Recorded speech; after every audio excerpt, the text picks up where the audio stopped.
Yo les amis, c'est Kinoui, j'espère que vous allez bien. Ouais, petite ambiance Noël, tout ça, ça fait plaisir. Et justement, le sujet qu'on va aborder aujourd'hui reste un peu dans le thème de la bonne humeur, puisqu'on va parler des tortures en live. Et oui, aujourd'hui les amis, nouvelle vidéo infiltration, voire peut-être même nouvelle série d'infiltration, on verra bien. On va tout simplement tenter de s'introduire au sein même d'une organisation de Red Room. Bref, posez-vous tranquillement, on voit ça tout de suite, c'est parti. Kinoui.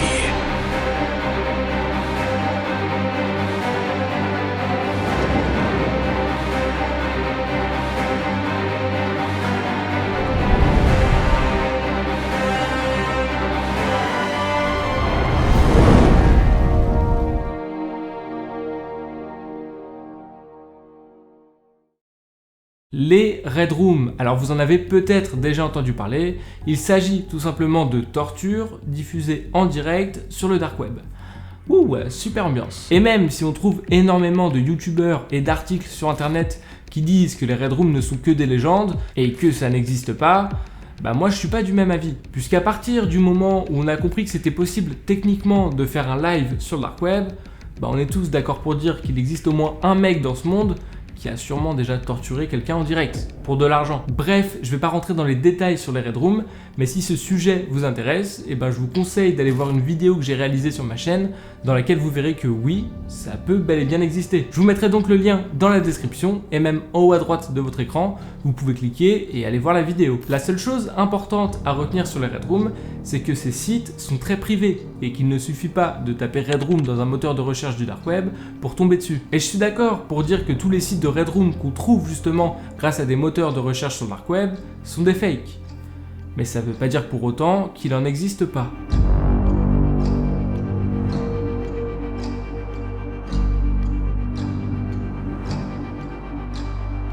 Comme je viens de vous le dire, les sites de Red Room sont extrêmement privés. Mais d'ailleurs, la plupart des sites un peu dangereux et intéressants sur le dark web sont eux aussi très privés. Et pour réussir à tomber sur ces sites-là, il n'y a qu'un seul moyen, faire partie d'un réseau de personnes qui se regroupent pour s'échanger des liens de sites privés. Et ça fonctionne énormément comme ça sur le dark web, les gens s'échangent leurs liens entre eux. Ils font ça pour plusieurs raisons. Déjà pour se protéger, mais aussi pour faire en sorte qu'il n'y ait jamais d'intrus qui se connectent à leur site. Sauf que moi, je suis un intrus et mon objectif c'est de me connecter à leur site. Sur le dark web, je fais partie d'un forum très privé et très peu connu par les Français. Il y a énormément de Russes et d'Indiens dessus, mais en tout cas il y a très peu de Français. Et à l'intérieur même de ce forum, il existe des sous-forums encore plus privés et plus secrets dans lesquels des utilisateurs se partagent des liens de sites très intéressants. Et moi, justement, je fais partie d'un de ces sous-forums. Me demandez pas comment j'ai réussi à rentrer, c'est secret, hein, j'ai pas le droit d'en parler. Ouais, je fais le mec mystérieux, je sais. Non, en réalité, la seule façon d'y rentrer, c'est de se faire inviter par quelqu'un d'autre. Et donc moi, c'est comme ça que j'ai fait pour y arriver. Bref, il y a pas longtemps, je me baladais tranquillement sur le forum pour chercher une idée de vidéo à tourner et je suis tombé sur une personne qui a partagé le lien d'un site d'une Red Room. Et cette personne a insisté en disant qu'elle connaissait le créateur de ce site et que du coup, il était fiable à 100%. Alors encore une fois, avec tous les fake sites de Red Room qu'on trouve sur le dark web, je savais pas trop à quoi m'attendre en cliquant sur le lien. Mais quand j'ai vu à quoi ça ressemblait, bah j'ai compris que c'était du sérieux. Le site ne s'appelle pas Red Room, l'interface n'est pas du tout rouge avec du sang partout ou je sais pas quoi, et déjà, le fait de voir qu'on n'est pas dans le cliché, bah j'ai compris que c'était pas un site qui avait été créé juste pour faire parler de lui. Évidemment, vous vous en doutez, je ne peux pas vous partager le lien du site comme ça, mais par contre, je peux très bien vous donner le nom, parce que je sais que vous ne pourrez jamais tomber sur le site comme ça. Du coup, ça s'appelle Truth Room. Qui veut dire, même si je sais que vous avez tout compris avec mon putain d'accent anglais, salle de la vérité. J'ai fait quelques recherches sur le dark web et même sur le web normal en tapant Truth Room, mais j'ai strictement rien trouvé. Il n'y a aucune info sur ce sujet et personne ne sait ce que c'est. Mais en explorant un petit peu le site, j'ai compris qu'il s'agissait clairement d'un vrai site de Red Room.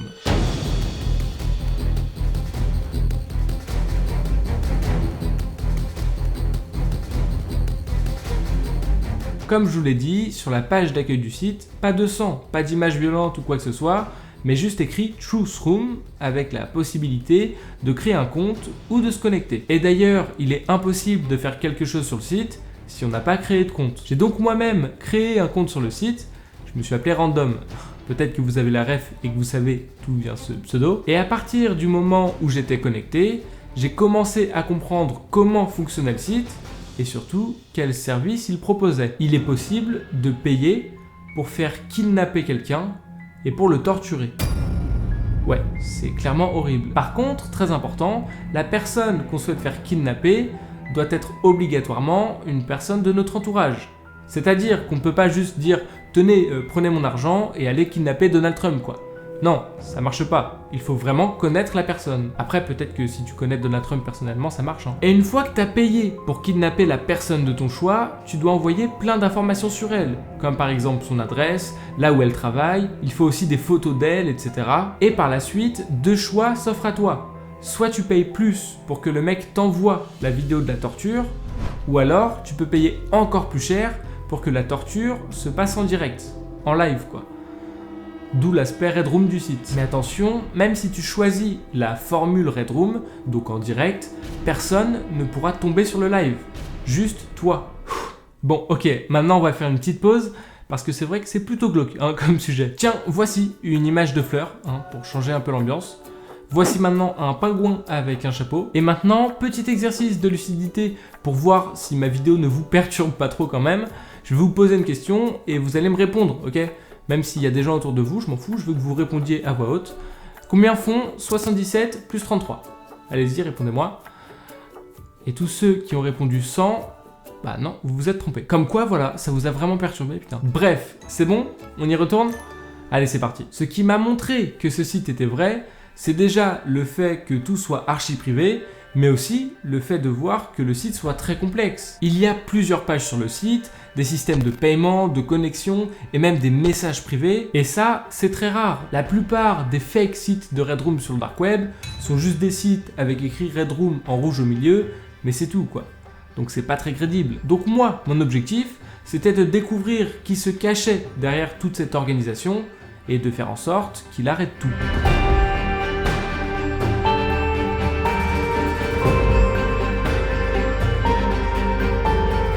Sur le site, il n'y a aucune possibilité de contacter quelqu'un. Et malgré la complexité du site, il reste quand même très pauvre en informations. J'ai donc vraiment galéré à trouver une idée pour infiltrer ce site, mais au bout de plusieurs jours de recherche, j'ai fini par trouver la solution. Il faut savoir une chose, c'est qu'un site, même si en affichage il paraît très pauvre, peut contenir énormément d'informations privées et donc intéressantes. Et pour réussir à voir ces informations privées, on peut exploiter un type de faille qui s'appelle une faille upload. Un site, si on le détaille à 100%, ressemble à une succession de pages web et d'éléments stockés. Et même si certaines pages et informations ne sont pas visibles par les visiteurs, elles sont pourtant bien présentes dans les lignes de code du site. Mon but à moi est donc d'explorer toutes les informations et les pages non visibles pour voir si je peux trouver des choses importantes afin d'infiltrer Truthroom. Il existe un fichier qui s'appelle C99 et qui permet, lorsqu'il appartient à un site, d'espionner tous les fichiers présents sur le disque dur d'un serveur. Donc en gros, toutes les infos des clients, les historiques de paiement, les vidéos et les messages envoyés, etc. Mais par contre, pour réussir à voir ces informations, comme je vous l'ai dit, il faut que le fichier C99 appartienne au site. Et pour que le fichier appartienne au site, il faut le renvoyer. Est-ce que vous voyez ce que je veux dire ? Par exemple, là, la vidéo que vous êtes en train de regarder actuellement appartient au site YouTube. C'est-à-dire qu'elle figure dans les lignes de code du site youtube.com. Et donc moi, il fallait que j'arrive à upload sur le site Truthroom mon fichier C99. Sauf que bien sûr, c'est beaucoup plus facile à dire qu'à faire. Parce que je peux pas upload un fichier comme ça sur un site. YouTube, ok, c'est facile parce que c'est fait pour, mais là, c'est quand même plus compliqué. Mais j'ai eu une idée. Comme je vous l'ai dit tout à l'heure, lorsqu'on est client sur ce site et qu'on veut faire kidnapper une personne, il faut envoyer des informations sur cette personne. Donc son adresse, ses photos, etc. Ses photos, etc.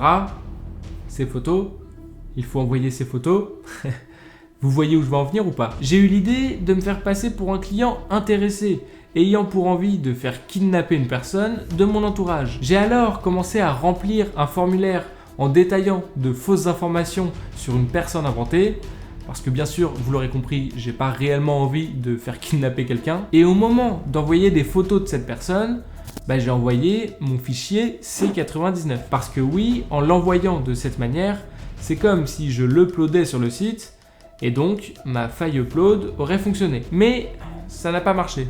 Bah non, c'est pas aussi simple que ça. Aujourd'hui, la plupart des sites sur lesquels on peut transmettre des documents comme ça ont une sécurité pour justement éviter ce genre de faille. Vous avez d'ailleurs sûrement déjà vu ce cas de figure lorsque vous tentez d'envoyer un fichier sur un site et qu'un message apparaît avec écrit « Seuls les fichiers JPEG, GIF, PNG sont acceptés ». Bah voilà, ça c'est une sécurité pour éviter les failles upload, justement. Mais bien sûr, il existe une petite technique qui permet de contourner cette sécurité et de pouvoir envoyer un fichier avec n'importe quelle extension, même si le site n'accepte que les JPEG ou les PNG. Mon fichier C99 a pour extension .php. Il s'appelle donc C99.php et du PHP, c'est pas de l'image, ce qui fait que le site n'a pas accepté mon fichier, qui lui n'acceptait que des images. Mais par contre, si je garde le nom exact de mon fichier, c'est-à-dire C99.php et que derrière je rajoute .png,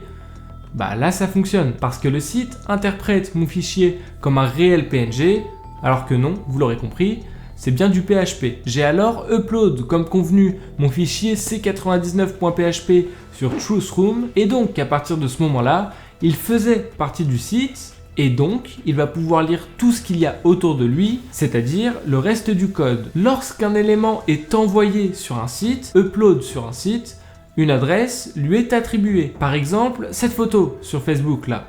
Et si je fais clic droit dessus, il y a écrit copier l'adresse de l'image. Et donc, je peux accéder à l'adresse qui ne contient que cette image sur le site. Et alors, une fois que mon fichier C99 est bien upload sur le site, lorsque j'accède à la page qui ne contient que mon fichier C99, j'atterris sur cette interface. Et c'est cette page qui me permet d'avoir toutes les infos du site.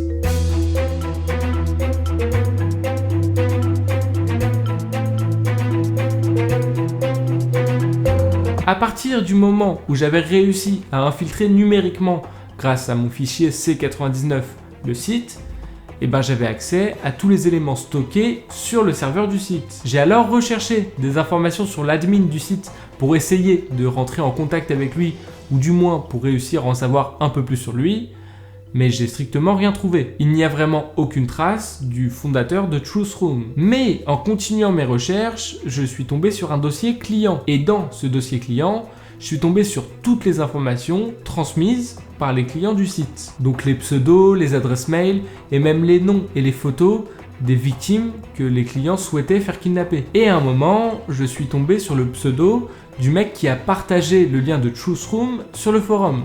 Donc le mec dont je vous parlais au début. J'ai alors fouillé tout ce que je pouvais à partir du pseudo de ce mec et j'ai vu qu'il avait envoyé des photos et des infos sur une personne pour qu'elle se fasse kidnapper et torturer. Et je sais pas si vous vous souvenez, mais quand le mec a partagé le lien du site sur le forum, il a dit que le site était fiable à 100% parce qu'il connaissait un peu le fondateur. Du coup, ce client était ma seule porte d'entrée pour infiltrer Truthroom. J'ai alors eu l'idée d'envoyer un mail à ce mec en disant que je savais énormément de choses sur lui et que je voulais en savoir plus sur le fameux site de Redroom. Donc en gros, je voulais lui mettre un petit coup de pression pour qu'il me réponde et pour qu'il m'aide. Mais comme le gars ne répondait pas, j'ai décidé de lui foutre encore plus la pression en lui envoyant des informations sur lui et en même temps des photos sur la victime qu'il souhaitait faire kidnapper que j'ai pu récupérer grâce à mon fichier C99. Et bizarrement, là, il a pas trop cherché à comprendre.